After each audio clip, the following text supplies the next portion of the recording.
తూర్పుగోదావరి జిల్లా గోకవరం మండలం తండ్రికొండ గ్రామంలో వేయించేసిన శ్రీ వెంకటేశ్వర స్వామి వారి 64వ దివ్య బ్రహ్మోత్సవాలు ఈ రోజున ప్రారంభించడం జరిగింది. ఈ బ్రహ్మోత్సవాలు ఈ రోజు నుండి 20వ తారీఖు వరకు నిర్వహించడం జరుగుతుంది.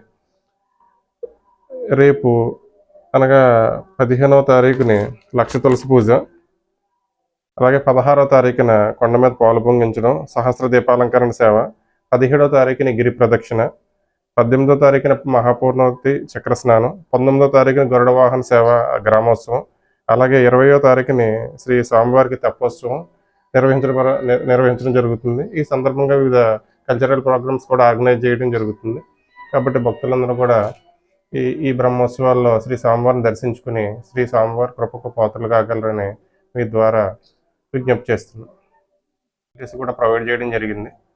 అలాగే ప్రసాదాలు కూడా అందజేయడం జరుగుతుంది. అలాగే 5 రోజులు కూడా అన్నదాన కార్యక్రమం నిర్వహించడం జరుగుతుంది.